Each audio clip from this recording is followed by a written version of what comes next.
Thanks for tuning in. I'm Kim Stanley, and you're watching Cox Connections only on Cox 9 Roanoke. It is billed as America's toughest road race. The Blue Ridge Marathon takes runners through downtown Roanoke and over parts of the Blue Ridge Parkway. In April, the third running of the race attracted runners from all over the country to our area. Here to tell us more are race co-chairs Pete Eshelman and John Carlin.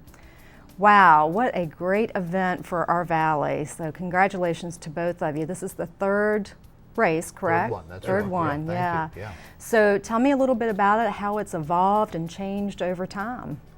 Sure. I mean, never did we think it would reach this level in 3 years. I mean, we knew it's there. That's why we got involved from the get-go, John and myself.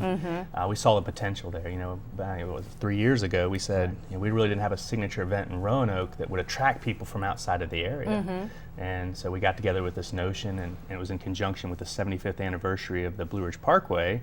And we saw this opportunity and we implemented it, and it's really surpassed our expectations. It really has. Now, about how many participants do you have? We had a little over, that's the beauty of this event, is it's much more than a marathon. We have a YMCA Kids Marathon, we have a walking half marathon option, we have a team relay option, so if you get 5 people together, you can do a relay for the entire thing. Oh, wow. Plus the full marathon. So all in all, we had about 1,200 people participating. Okay, that's great. And the thing is Roanoke's not big enough to host a major marathon, like Boston or New York. Right. And so we always get the question, how many participants? I mean, I think the most we could ever do would be like 5,000.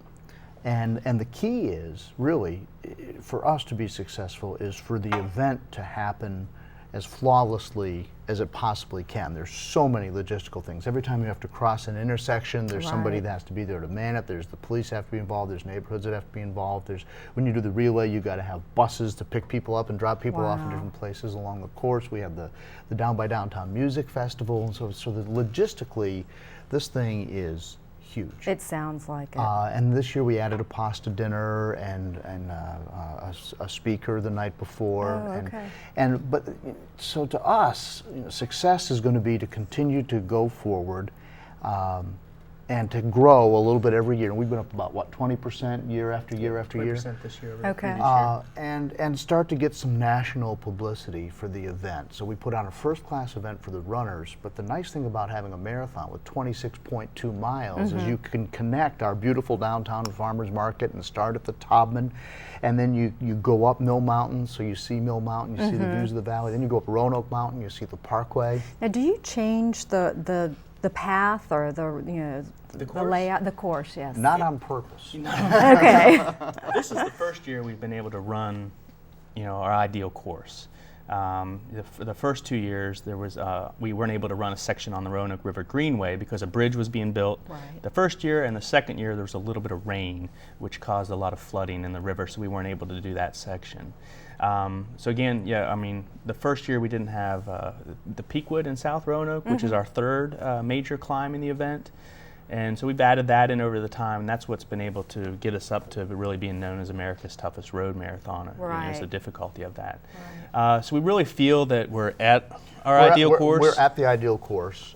We aren't tweaking it anymore. We think that it's got enough mountains in it now. I mean, other races have hills. We have 3 mountains. Now, if another mountain appears, we're going to add it in. Or if, pops in, right. yeah. I mean, the only thing we would ever do would be to keep our mantra of America's toughest road marathon. If someone else wants to challenge us on that, we can probably find another mountain for somebody Definitely to climb. here in the valley, absolutely. Yeah, it shouldn't be that hard. So. Well, it really is a great play with what, Pete, you're doing, trying to create the outdoor image for our area. So this really does play into that. And John, you talked about, the media exposure, and that's really the goal, is just to get that attention here in the valley. So how is that working, and have you seen an economic impact from it? Well, we sure have. I mean, back to your question about the national attention, we had former American marathon record holder Bill Rogers come and attend the event this year. And he's just raving about the event because he's excited to come back next year, and is even going to form a team relay to run the event. Okay. So that's the testimonial on the national level that's really going to help us, again, kind of hit a tipping point, and get people noticing us from that point. From an economic standpoint, the event, we do a third-party survey of the event, and the first 2 years we had a 99% satisfaction rating. That's phenomenal. This year we have a 100% satisfaction 100%. rating. That's just And unheard of. That's great. It blows us away because it's really a testimonial to the volunteers and the community that gets out there. I mean, that's the number one thing people talk about. The first 2 years, the event has a direct economic impact of $350,000 each year, and it's still being compiled for this year, so I don't have numbers for this year, but we're anticipating it's going to be above that this year. Gosh, that's phenomenal. So what does the future hold? I mean, where do you see this going? I would love to see us get to that 5,000 runner place and lock it down at that. And then it becomes one of those things like tickets to a Jimmy waiting Buffett list. concert. You know, it sells out as soon as they go on sale. So as soon as we open up registration, we know we've got that many people coming. And then we just continue to make it better and better and better. And for the running community in general, I've run 10 marathons, and that, you know, marathoners do that. They take their vacation at the race.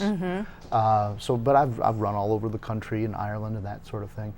We would like for this to be the stop that people want to do to run the toughest one. Okay. And if in the running community in general start seeing Roanoke, Virginia as the one marathon that they want to do to complete their checklist, then we win. That's great. That's great. And that's the goal. Get it on the bucket list, and then build the weekend so that people come and stay for more than just the race. You know, Right. they come and stay for several days. That's the ultimate goal. So you're already planning for next year, I'm We are. guessing. Oh, yeah. Okay. April 20th. April. Oh, we already have a date. Right? That's And great. We're already working on some sponsorship opportunities for people, and trying to get the money in place, and the marketing will come after that, and on we go. Yeah, it's just great. I tell you, my neighbor runs it, and I'm so impressed by her and her accomplishments. And you know, the whole family just looks forward to it. I love it. So it's really become just a great event for our valley. Well, that's one of the things I've yet to be able to do. My goal is always has been to go out and go along the course during the event, because we hear stories, you know, about